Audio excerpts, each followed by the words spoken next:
Here's the guts of what Stephen A. said on the podcast. Skip Bayless comes to me in the parking lot. He said, but I need you. He said, I can't. I've done all that I could to take this as far as I could go. I need you to do this for me, please. What? Stephen A. Smith and Skip Bayless are currently beefing with each other. Now, it's not necessarily a hostile beef, but something was said on a podcast that pissed off the other individual. Now they're kind of having like a little bit of a back and forth. Or this could have been a plot by both of them so they could boost the ratings of both of their shows. So we're gonna cover everything in this video, man. It's absolute insanity. Before we get to the content, drop a like, subscribe, turn on our notifications to help the channel grow. And if you think I talk way too freaking much, we make short versions of this content on my TikTok page. Now that we got all that out of the way, cue the intro.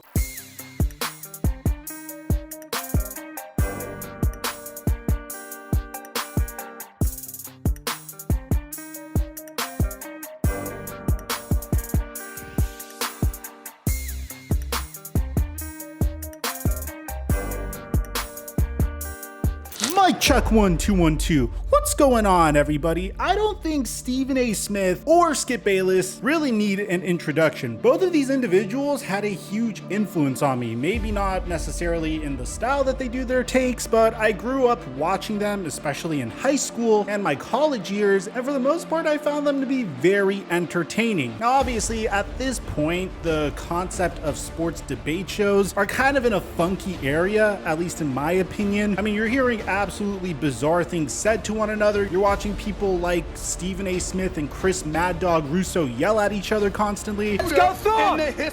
You really want to do this? You want to do this? Let's go. Can we go through them? Let's go. So it's a little bit different than it was back in the day. But in the heyday, man, the very first two that successfully crushed the debate show was Stephen A. Smith, Skip Bayless on First Take. The reason I'm bringing this up is there's a brand new analyst that, in my opinion, has been a huge breath of fresh air to ESPN recently. And originally he rose to prominence through his own podcast. I remember saying about a year and a half ago, maybe even 2 years ago, that this man was going to be the equivalent of the basketball Pat McAfee. And that's JJ Redick. I mean, JJ Redick for the past 2 months has been giving us viral moment after viral moment after viral moment where he exposes the traditional debate show hosts while he's live on First Take with them. And he's schooling them in a very logical way. And as a result, First Take has been seeing a little bit of a ratings bump. Now, I don't know if JJ Redick knows if he's providing these viral moments to us or if he does it by accident, but once again, JJ Redick, I don't know whether this was planned on purpose or this just happened naturally, gave us yet another viral moment on his Old Man in the Three podcast, which must listen, must follow, my favorite basketball podcast right now. So recently, JJ Redick had Stephen A. Smith on, which I highly recommend you go listen to that episode, but we'll show you what's necessary for this video just so you can understand the storyline. Stephen A. Smith told the story of how First Take started between him and Skip Bayless. Now, you know the phrase, it's not about what you say, but it's how you say it. Well, I think this is a classic tale of Stephen A. Smith doing a horrible job saying how he and Skip Bayless started First Take.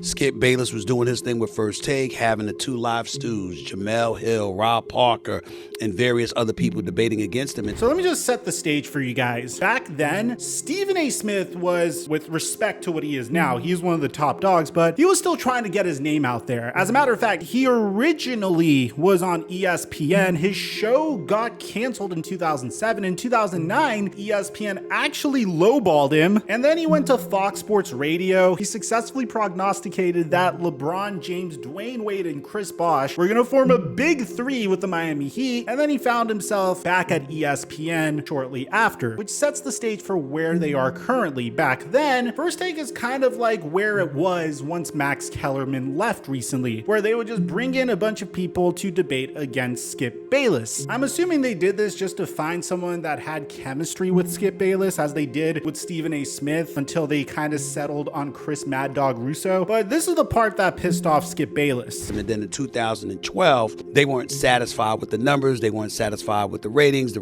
level of revenue that was being generated. Skip Bayless comes to me in the parking lot on the campus of ESPN in Bristol, Connecticut, and he says, I know you got your plans, you love the NBA, you love being out on the road, you love being in the locker room, but he said, but I need you. He said, I can't I've done all that I could to take this as far as I could go. I need you to do this for me, please. He said, I just need 3 years. He said, I think we'll knock it out the park. So this is what pisses off Skip Bayless. The fact that Stephen A. Smith claimed that Skip Bayless said that he needed him. Now, Skip Bayless actually puts out a very long statement about this, but we got the most important parts of it, and he looks like absolutely depressed in his response to it. And it's absolutely hysterical in the sense that you could see Kevin Durant absolutely is loving all of this, but this is what Skip Bayless had to say about the situation. And if you want the entire response, it's 40 minutes long, so these are the excerpts of what I think are the most important from the podcast. And what he said was, he was more of a brother to me than my actual brother ever was. I love the man, and no matter what happens from this point forward, I will always love the man. But brothers do fight, and we definitely have fought before, and maybe we're about to fight again. All I know for sure at this point in time is that Stephen A. Smith made some statements on JJ Redick's podcast last week that flat out blindsided me, that stung me to the core, that ultimately made me angry and made my wife Ernestine even angrier. Bayless said that several of his colleagues who he worked with at ESPN before Smith joined First Take were just stunned at how so wrong what Stephen A. said was. Bayless took issue with Smith suggesting that he saved and made First Take. How can you save and make a show that was already as big a billion-to-one success story as ESPN had ever seen? The ratings and revenue were already impossibly great when Stephen A. Smith joined me in 2012. With Stephen A. as my partner, First Take would never touch the NFL Monday ratings that it hit in 2011 pre-Stephen A. And the reason why he's saying that is what happened in 2011 was Tim Tebow mania, and watching Skip Bayless and Stephen A. Smith debate Tim Tebow back in 2011 was so freaking entertaining. He's the worst quarterback in NFL history.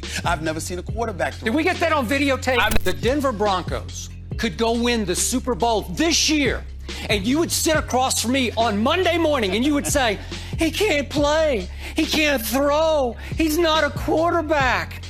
You said Super Bowl and Tebow. And I did. I'm saying he could go do, if he did, with help from...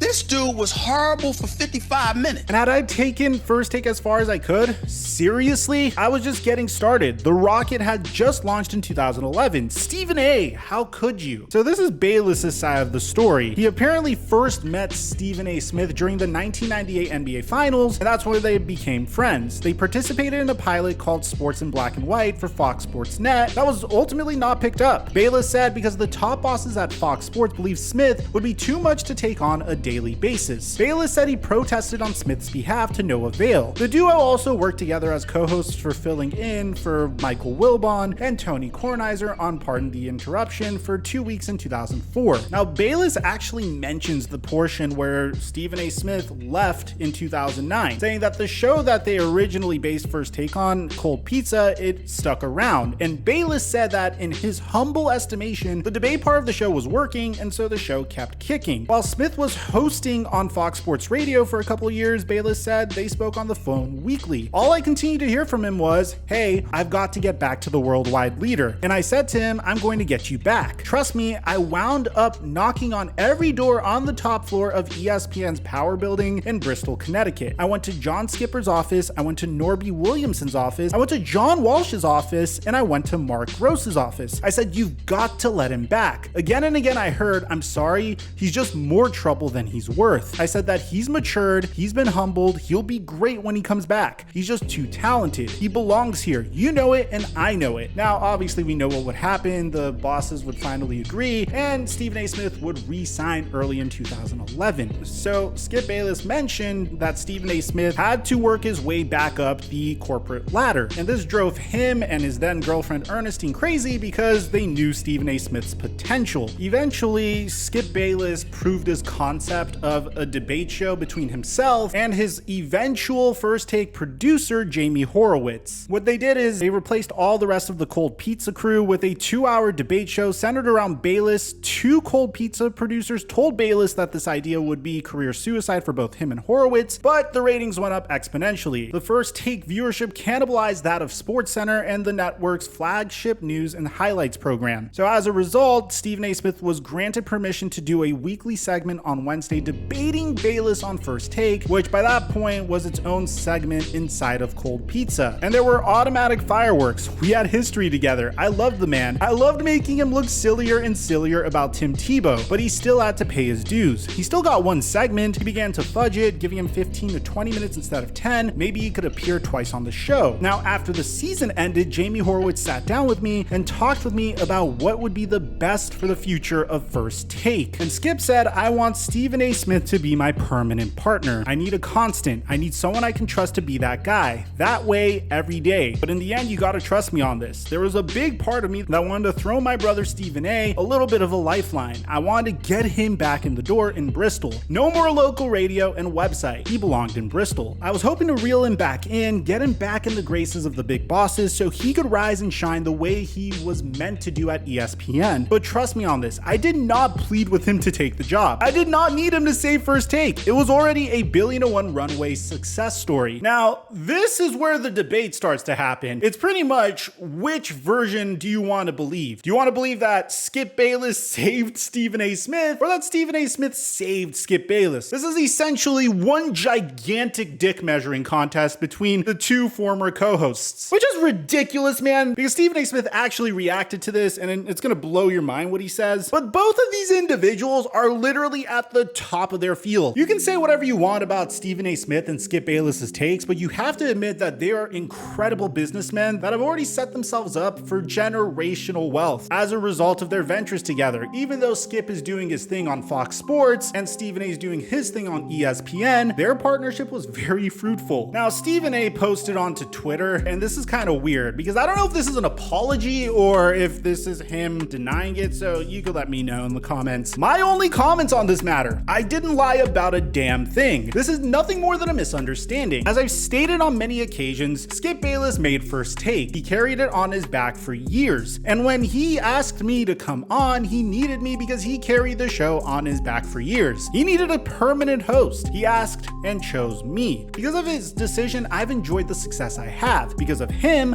I've become what I've become at ESPN. Skip Bayless is my brother. I will always love this man, and I will always be grateful. No matter how far I continue to climb, I have him to thank. My comments about the state of First Take at that time is what I was told. It certainly wasn't meant to slight my brother. I would never intentionally do that. The only sad part about that portion of this is that he appears to not know that, despite my consistent commentary over the years regarding how much he means to me. Check the record. The rest I will address with my brother Skip Bayless privately. Now, if y'all would excuse me, I've got an NBA Finals to finish covering. I have to admit, a part of me is thinking that what Stephen A. Smith said could have easily been ignored by Skip Bayless, but I feel like Skip Bayless is such an opportunist to just boost the ratings of his own show, to leverage drama so he could have more people talking about him, about Stephen A. So regardless, whether this was done on purpose or not, I still think both of these individuals are like marketing geniuses. Yes, their takes might not always be there, and they might not have the most intelligent takes, but as businessmen, I really respect both of these guys. So let me know in the comment section down below, whose side are you on? Are you on Team Skip or Team Stephen A? Aside from that, I'm your boy Mike, and I'm dropping our mic until our next upload.